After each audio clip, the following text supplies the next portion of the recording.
a.m. on this Monday. Thanks for joining us on clickorlando.com as we stream live to update you on the Noor Salman trial. I'm Bridget Ellison. Joining me this morning is federal attorney Jason Johnson. Good morning. Thanks for coming in so early. We know Sure. you're busy, and you're a local attorney as well. I am. I'm a partner with the firm of Lowndes, Drosdick, Doster, Cantor, and Reed. I've been there almost 15 years. I've been practicing in Central Florida for almost 20 years. Wow, and we appreciate your time. Sure.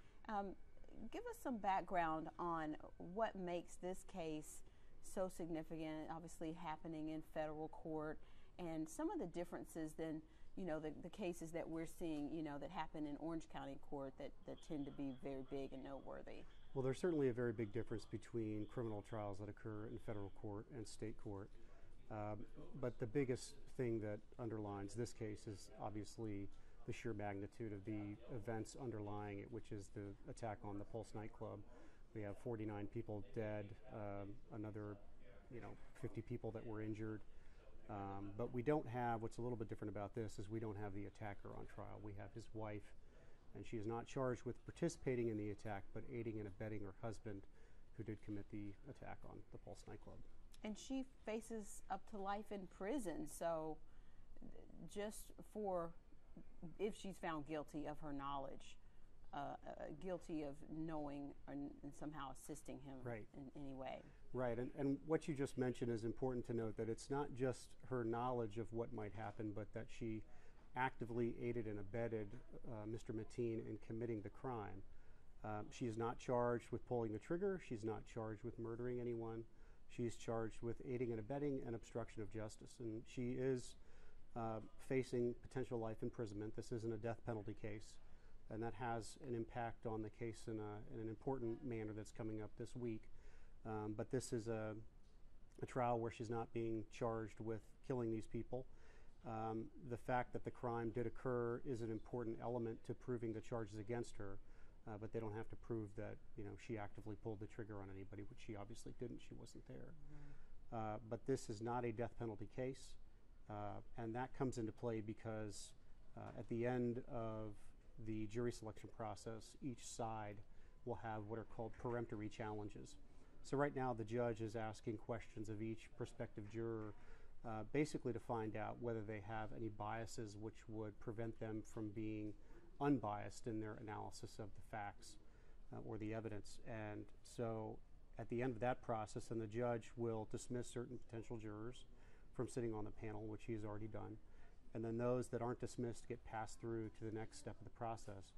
Let's talk about that process, the voir dire. I always get mixed up on the that. Correct pronunciation, you'll hear a lot of lawyers pronounce it voir dire. Voir dire. Well, it's voir dire is the correct French pronunciation. A lot of lawyers, including some of my law professors from the Old South, will say voir dire. Voir dire. Voir dire, but it's voir dire. This process is lengthy, though. Yes, it is. And it's boring for most people who aren't involved in the legal process, because right now they're really just picking a jury.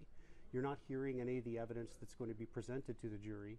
You're simply trying to pick a panel of people who will sit in determination of what the facts actually are. Right. And but this case is so volatile because even they have 14 selected. They want to get to 60 possible jurors out of, they're pulling from a pool of 600? Yes.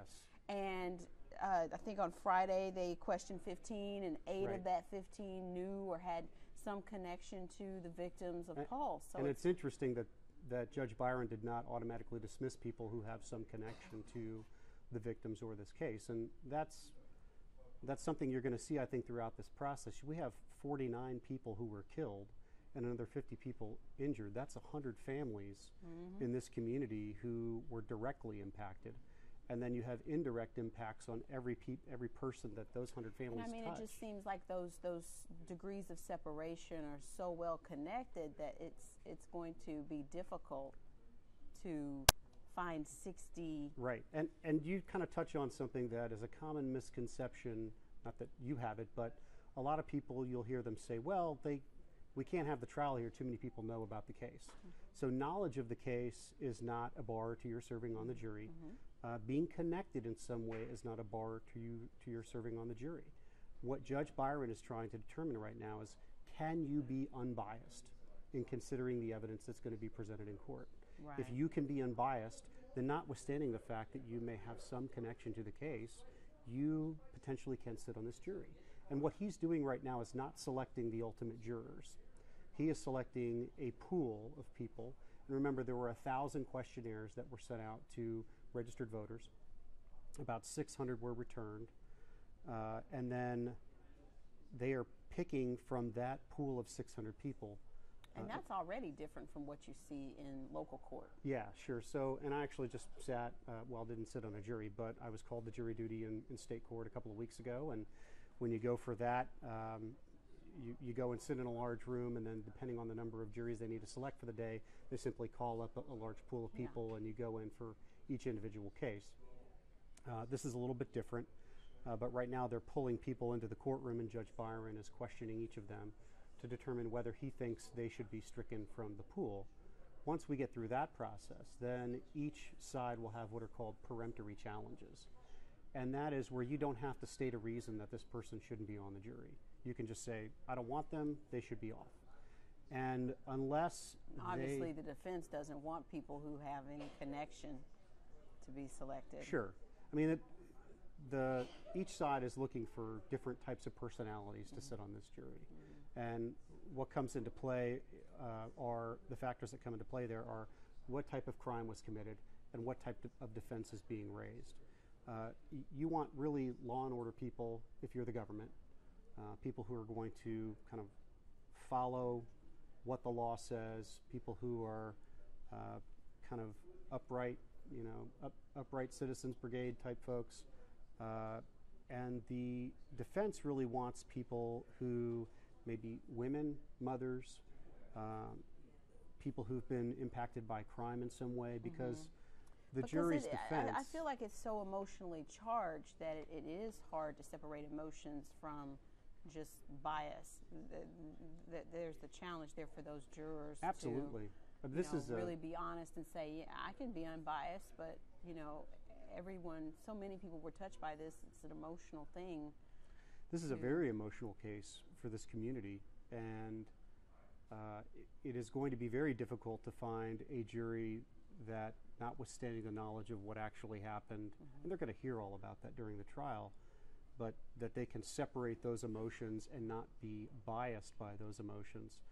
I think the big hurdle that the defense has in this case is not overcoming her signed confession, which is a pretty big deal, or her signed statement.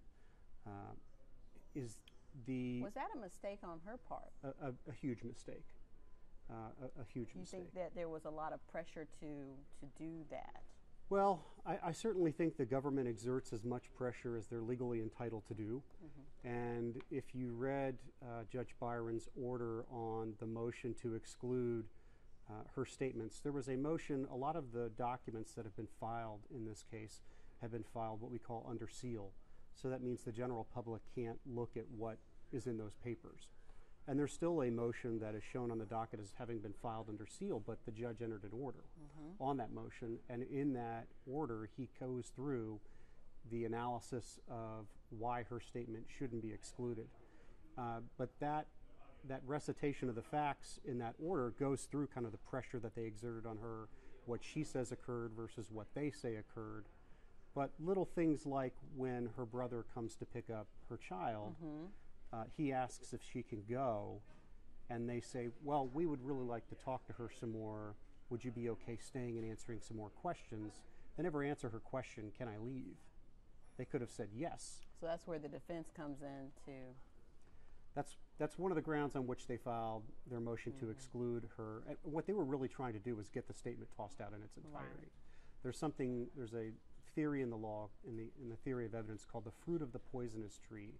And you see this a lot in other types of criminal cases where, say, there was an illegal stop of somebody's car, and then the search of that car turns up, weapons, things that were used in the crime, and that's the meaty evidence in the case. But if the defense can get the illegal stop thrown out, then everything that's a result of that stop gets thrown out too. That's called the fruit of the poisonous tree. So what the defense in this case tried to argue was that when they took her from her house, they did so without giving her her constitutional due process rights. And as a result of that wrongful act by the government, everything that flowed from that, including any statement she gave to the FBI under questioning, should be thrown out, should be excluded from evidence in this case. The judge found that that wasn't the situation, and so her signed statements are going to be admitted into evidence in this case, and they're a big deal. So it sounds like, the government has some hefty things to show the jury. Definitely. That are pretty damning. But when you look at the defense's end at this point, what do they have left to work with? Well, their theory is that she was an abused spouse, that she is more likely than someone else to give a statement under duress or under pressure that is not true, and that she was suffering from post-traumatic stress. So they're coming up with theories, whatever they can do to raise some doubt in the juror's mind. I think the biggest hurdle, and we kind of got off on the tangent talking about her signed statements, but I want to get back to this, that I think their biggest hurdle is the fact that they've essentially got the proxy murderer sitting behind the defense table. There are a lot of people in this community, and you've heard this on a number of media casts, that just say, look, somebody needs to pay for what happened. Right. Mr. Mateen is obviously not going to do that because he died the night of the attack. But their big hurdle is, not making her guilty for the fact that he did what he did, notwithstanding what act she may have taken in aiding and abetting that. So this leaves us, we're going into the first full week of jury selection. Where do you think things will stand by the end of this week? Do you think this process is going to be lengthy just because of the emotions and like you said, finding people who are unbiased regardless of their connection to the Well, Judge Byron, case. I think, is showing what those of us in the legal profession know about him, is that he is meticulous and he is fair, and he wants to give this defendant, notwithstanding the emotion in this community about this case, he wants to give her a fair trial. And he is spending a significant amount of time with each of these prospective jurors, asking them questions, delving into their background, asking these additional questions that weren't included on the jury questionnaire, to try to ensure that they would be unbiased in their analysis of the evidence. I think he is going to do his best to stick to his timeline, which he thinks it'll take about a week to get through jury selection. I think by the end of this week, there's a very good chance that we'll have a jury seated in this case. You think so? I think so. We've got another 5, full days of You've seen it take longer? It has certainly taken longer. Probably not in the Middle District of Florida. There haven't been a large number of high-profile criminal cases of this magnitude. But certainly in other cases, jury selection has taken longer.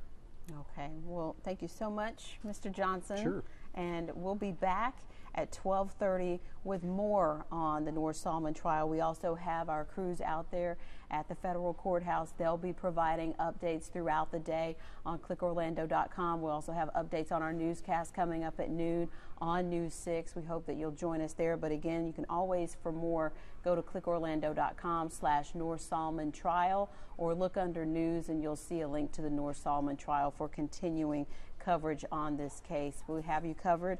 We'll be back at 12:30 right here on Click Orlando, and we'll see you then.